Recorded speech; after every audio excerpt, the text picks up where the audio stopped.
Entonces aquí tenemos el segmento de enfermedades sistémicas.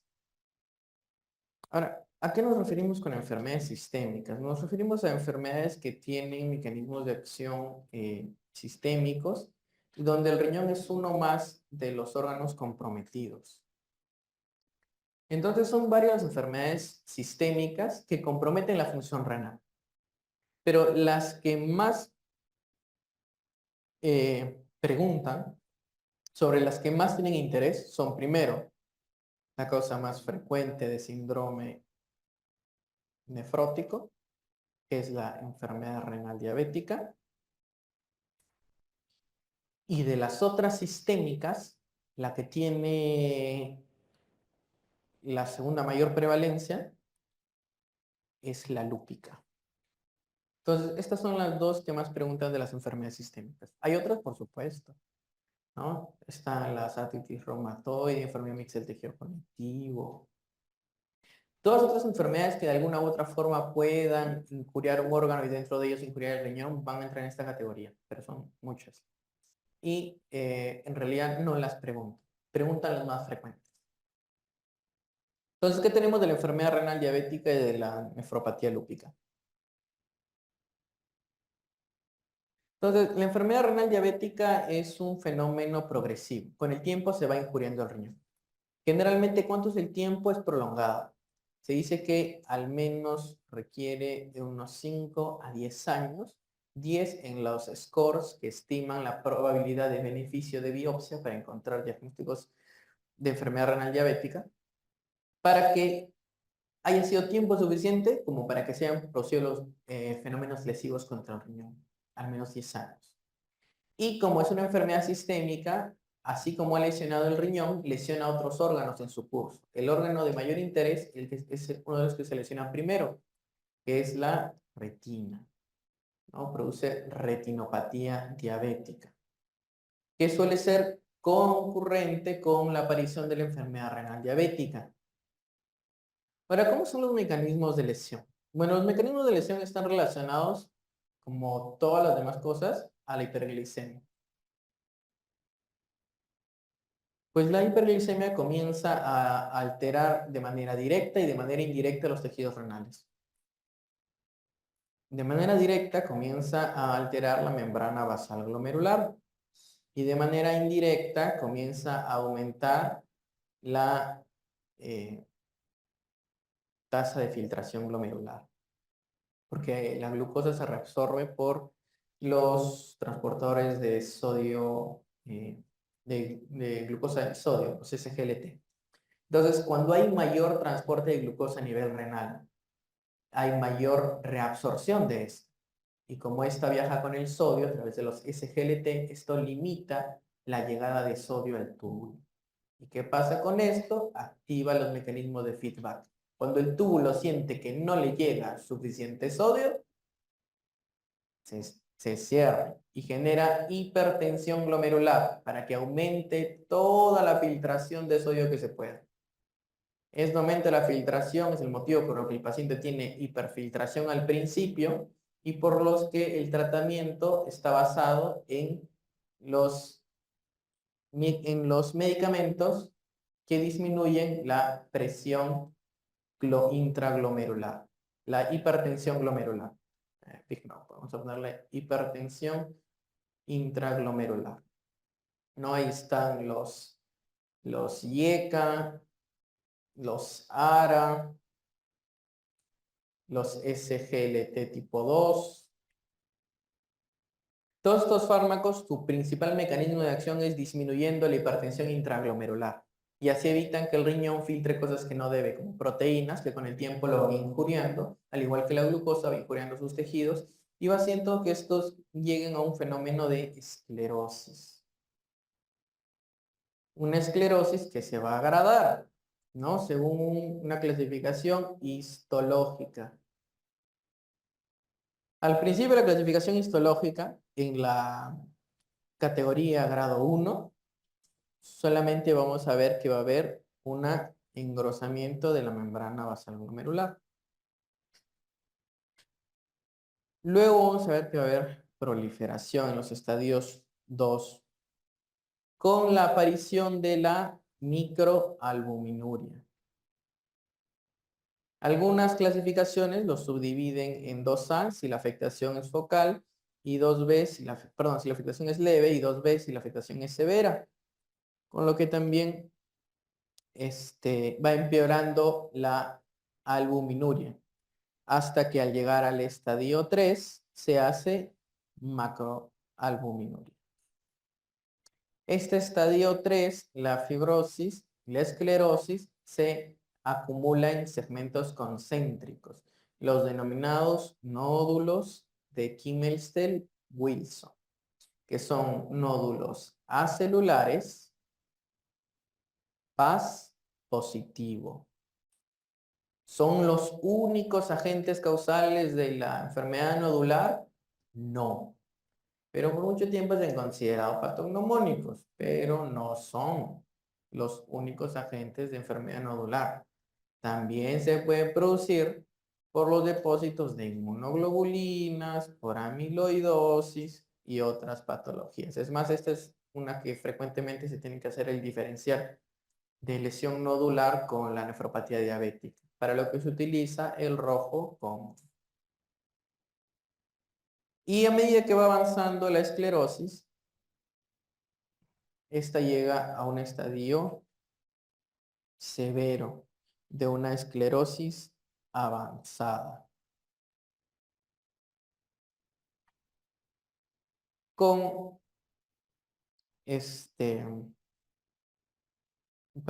antes de llegar a esto, nuestra macroalbuminuria constituye una forma severa de proteinuria que se llama síndrome nefrótico. En su último estadio clínico, porque el histológico parte en el 4, ya aparece la enfermedad renal terminal. Es diferente la clasificación histológica a la clínica. Vamos a moverlo acá porque lo he seguido como si fuera la clínica. Pero la clasificación histológica cede en el 4. El cuarto estadio es el de la esclerosis avanzada. La esclerosis avanzada. Ahora no significa que la esclerosis avanzada histológica es la que clínicamente da síndrome nefrótico, no. Sino que cuando el paciente está en la clínica de enfermedad renal terminal, los hallazgos histológicos son los clase 4, los de esclerosis avanzada. Digamos que esto habría que ponerlo acá. Y todos estos se ven envueltos en los estadios 3, a partir de aquí. A partir del Kimmelstel-Wilson, los estadios histológicos 3, y por encima los estadios histológicos 1 y 2. La otra patología importante sistémica que afecta al riñón es la lúpica. La lúpica es la causa más importante, una de las más frecuentes de síndrome nefrótico secundario también, de tipo nefrítico. En esta vamos a ver que va a haber una enfermedad autoinmune que produce autoanticuerpos que deterioran todos los órganos. Entre ellos, uno de esos va a ser el riñón y va a ser uno de los principales y los principales determinantes de la morbimortalidad del paciente. De esto depende que el paciente tenga una expectativa de vida larga o baja. El paciente que tiene compromiso renal muere joven. Los marcadores que nos van a orientar al compromiso renal, porque son los que más se asocian dentro de todas las formas de lupus, son el anti-DNA, que es con lo que se va a monitorizar, el double strand, el doble cadena, y el anti-Smith.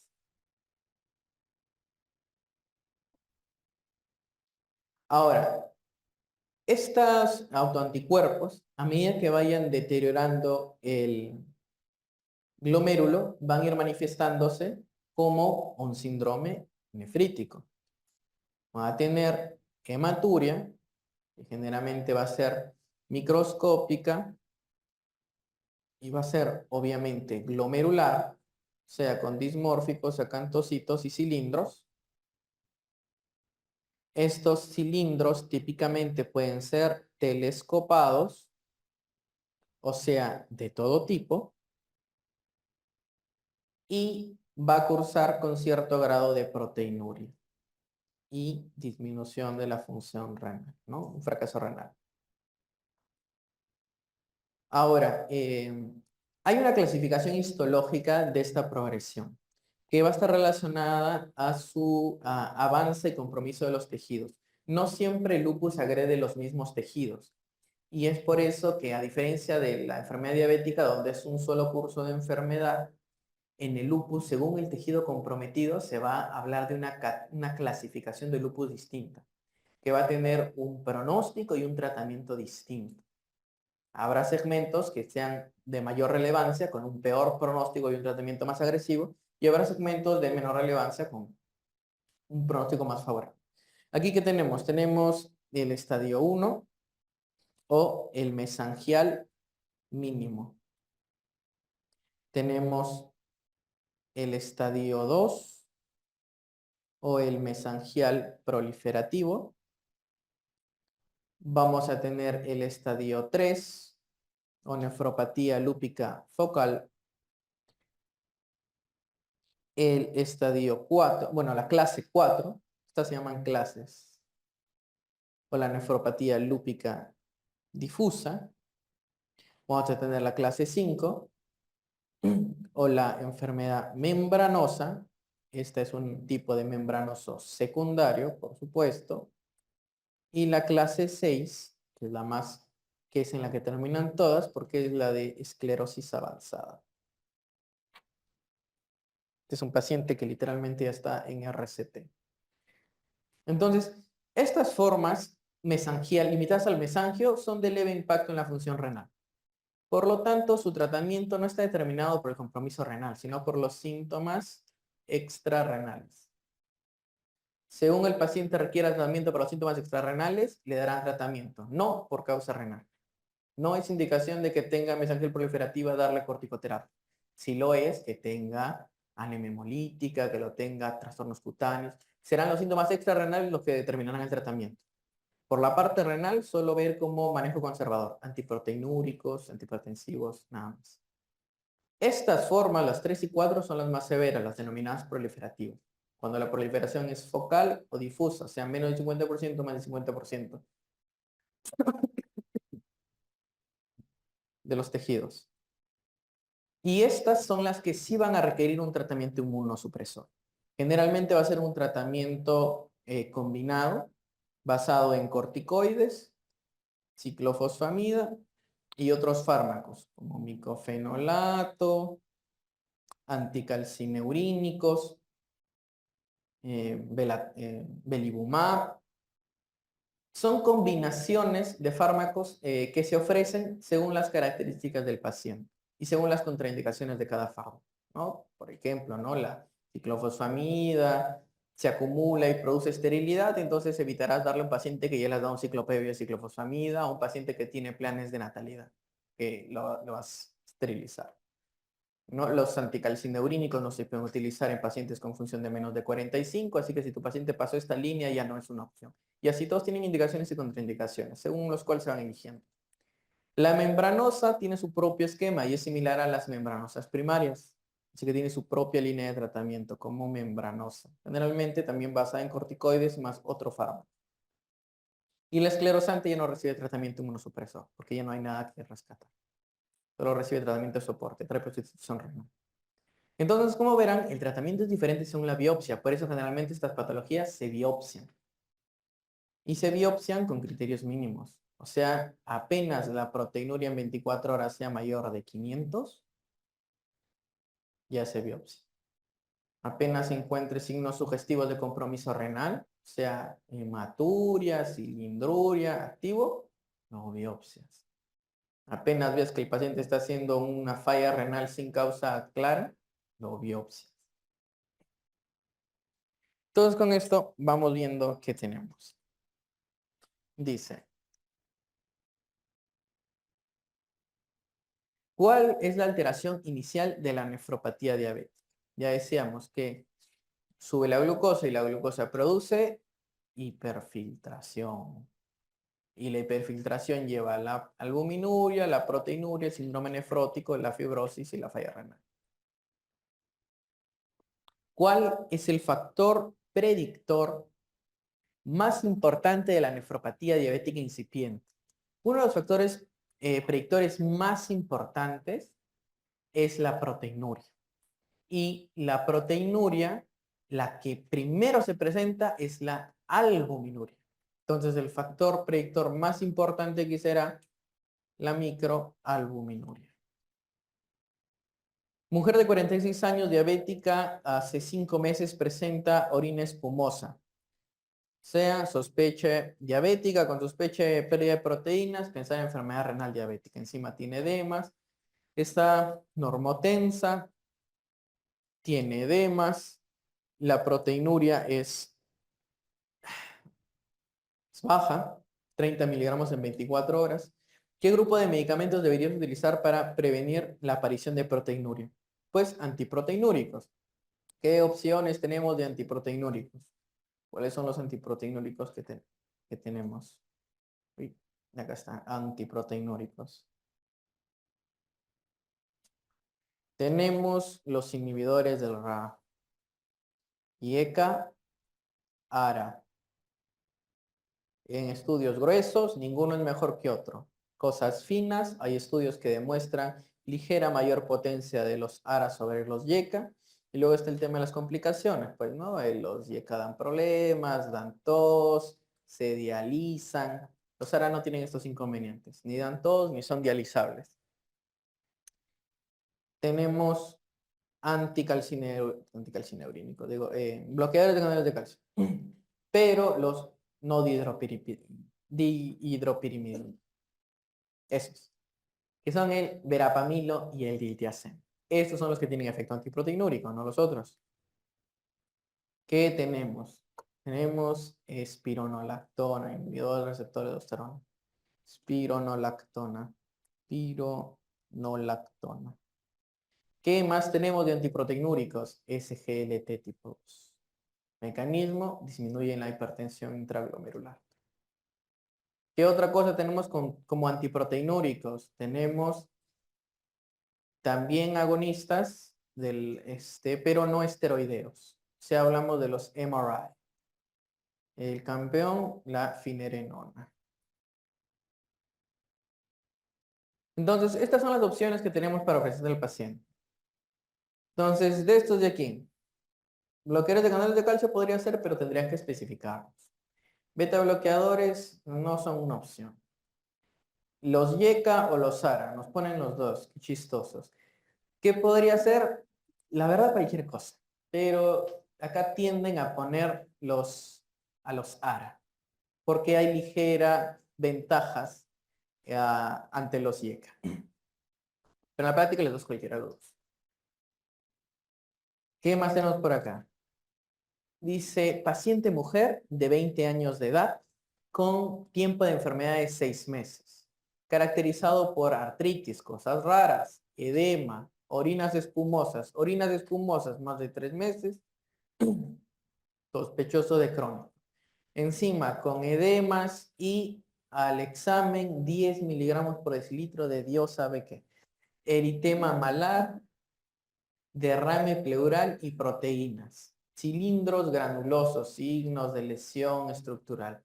Entonces, ¿qué nos están planteando? Nos están planteando un paciente con sospecha de proteinuria, orinas espumosas, proteinuria y edemas, que parece encajar en lo que vendría a ser un síndrome nefrótico.